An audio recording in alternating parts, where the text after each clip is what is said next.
महोदय, अपने स्थापना दिवस से लेकर आज तक केंद्रीय विद्यालय संगठन ने अपनी प्रगति यात्रा में अनेक नए कीर्तिमान स्थापित किए हैं। उत्कृष्ट शिक्षा के साथ खेलकूद, स्वास्थ्य शिक्षा, जागरूकता, पर्यावरण संरक्षण, आधुनिक शिक्षण प्रविधियों का प्रयोग तथा नवाचार को अपनाकर संगठन ने छात्रों के सर्वांगीण विकास को साकार रूप दिया है। प्रस्तुत नुक्कड़ नाटक मैं केंद्रीय विद्यालय हूँ केंद्रीय विद्यालय संगठन की इस तीर्थ यात्रा का एक प्रत्यक्ष विवरण है। आइए स्वयं साक्षी बने शिक्षा जगत की सिरमौर संस्था केंद्रीय विद्यालय संगठन की प्रगति यात्रा की इस प्रस्तुति के, जिसे प्रस्तुत कर रहे हैं केंद्रीय विद्यालय संगठन दिल्ली संभाग के अंतर्गत केंद्रीय विद्यालय क्रमांक 2 दिल्ली कैंट, केंद्रीय विद्यालय क्रमांक 3 दिल्ली कैंट, केंद्रीय विद्यालय जनकपुरी एवं केंद्रीय विद्यालय सेक्टर 5 द्वारका के छात्र छात्रा। तो आइए प्रस्तुत है केंद्रीय विद्यालय संगठन की प्रगति यात्रा पर आधारित नुक्कड़ नाटक मैं केंद्रीय विद्यालय हूँ। रुचि बेटा, सुबह के 4 बज गए और तुम अभी तक नहीं उठी। रुचि,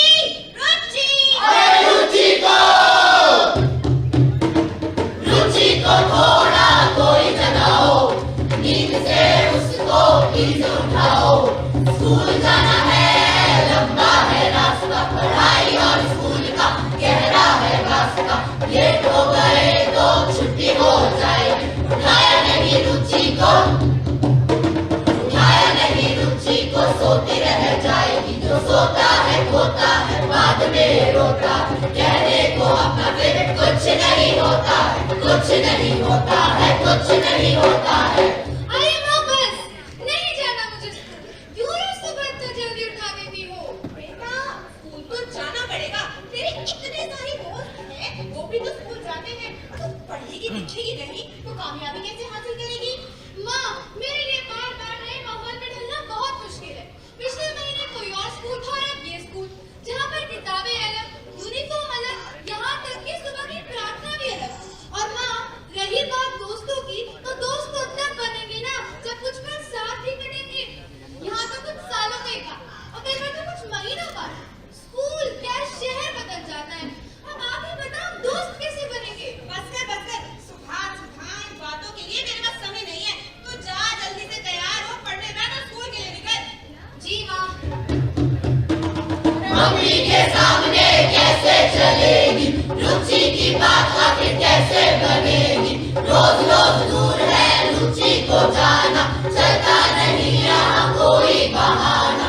दोस्त आखिर फिर कैसे बनेंगे, शहर से शहर जब ऐसे बढ़ेंगे। रुचि को कोई तो प्लीज बताओ, स्कूल जाने के रीजन गिनवाओ। कोई उसे मम्मी की बातें समझाओ, प्लीज उसका कोई बचपन बचाओ, बचपन बचाओ, बचपन बचाओ। जानते हैं आप सभी क्या सोच रहे होंगे। भला स्कूल जाने में इतनी समस्याएं कैसे?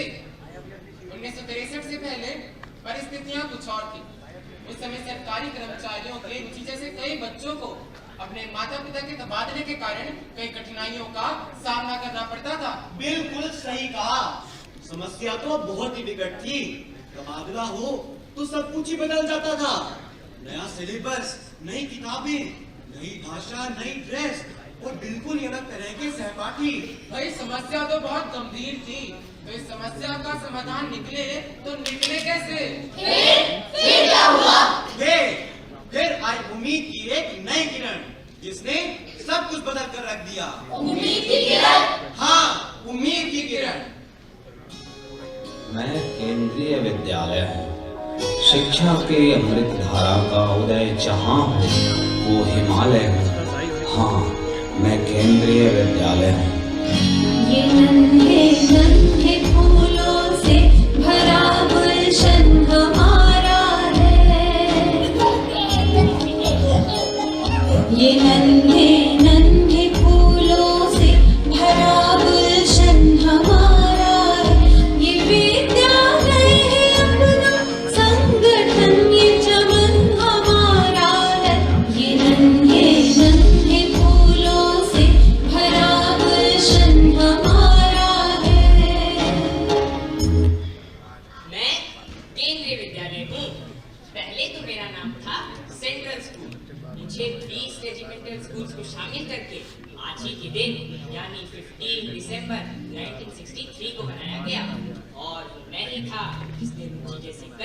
के लिए उम्मीद में किरण जगाई। मेरे सभी विद्यालयों में किताबें एक सी, यूनिफॉर्म एक सा, साथ ही साथ पाठ्यक्रम विभाजन भी एक सा।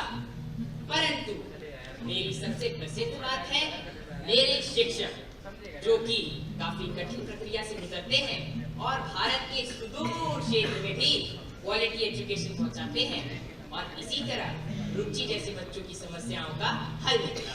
तो देखा आपने कैसे केंद्रीय विद्यालय संगठन ट्रांसफरेबल गवर्नमेंट एम्प्लॉइज के बच्चों के लिए एक वरदान बनकर सामने आया। हाँ, लेकिन रुचि का क्या हुआ? अभी दिखाते हैं।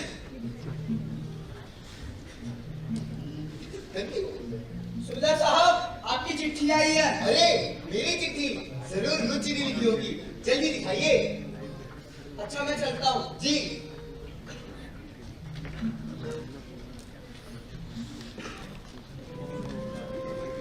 प्रिय बाबा, मैं जानती हूँ कि आपको जैसे ही ये चिट्ठी मिली होगी, आपको यही लगा होगा कि मैं फिर से कोई शिकायत करने के लिए आपको ये लिखी। किंतु ऐसा बिल्कुल नहीं। आपने जिस नए सेंट्रल स्कूल में मेरा दाखिला कराया है, वो तो सचमुच बहुत अच्छा है। यहाँ पर सारे बच्चे बिल्कुल मेरे जैसे ही हैं।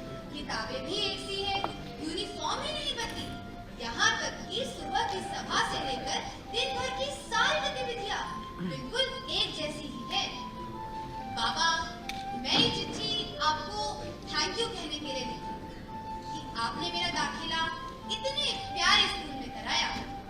अपना ख्याल रखिएगा। आपकी पुत्री रुचि।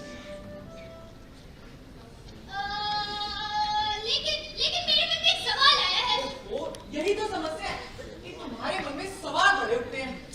चलो पूछो।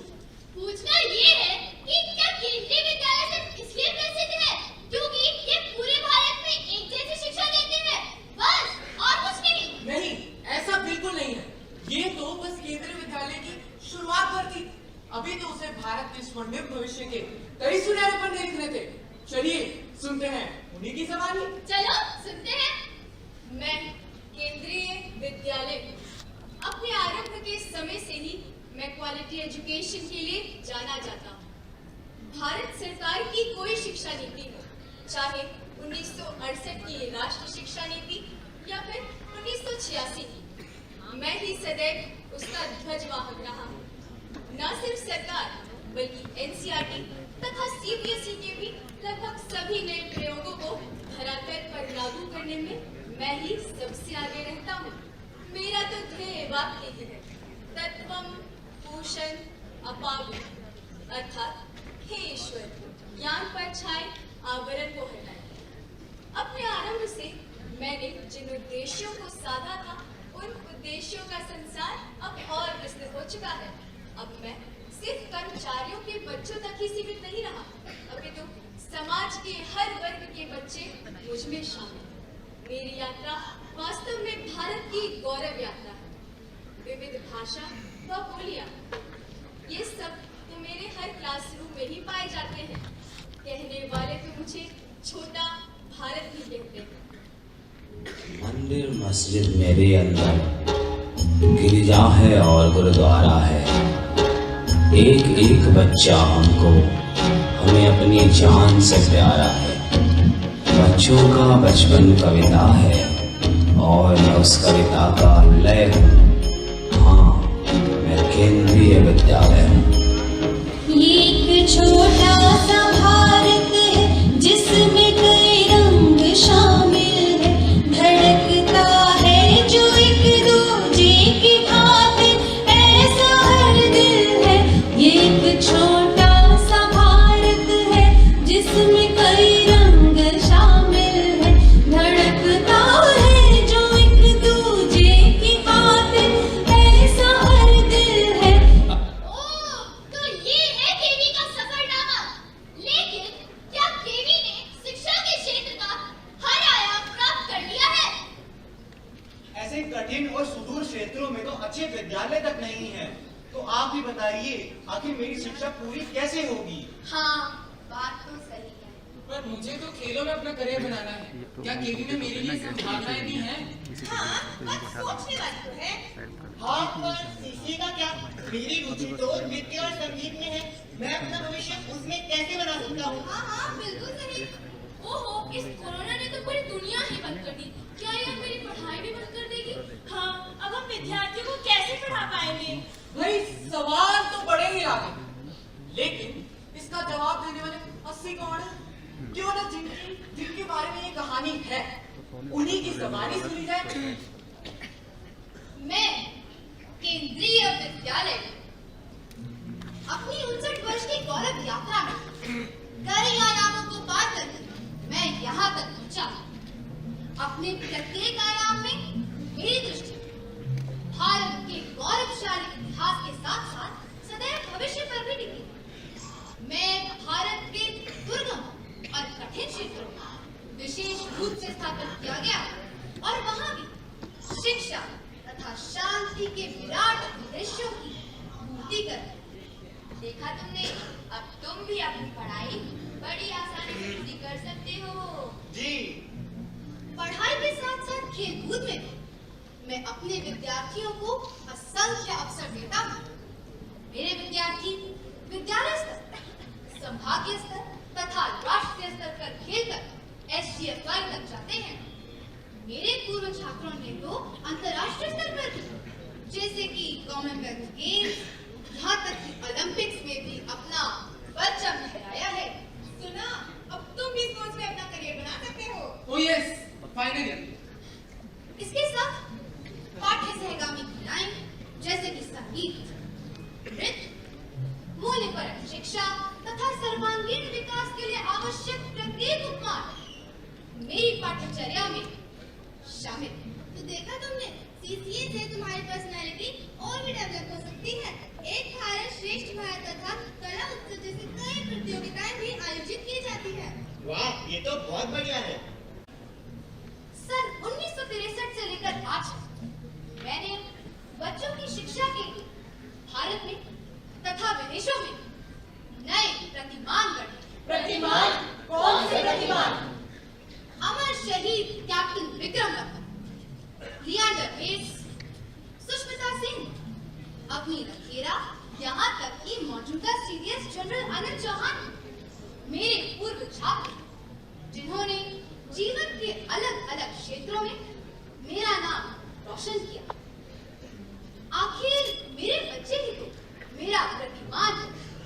तभी तो आज मेरा संसार 20 विद्यालयों से बढ़कर 25 क्षेत्रीय कार्यालय, 1252 विद्यालय जिनमें से 3 विदेशों में भी मौजूद है और 14.5 लाख से भी अधिक विद्यार्थियों तक विस्तृत हो चुका है। मुझे विश्वास है कि आने वाले समय में भी मैं बच्चों के स्वर्णिम भविष्य के लिए नई गाथाएं लिखूंगी। मैं केंद्रीय विद्यालय कल भी था, आज भी हूँ और कल भी रहूंगा।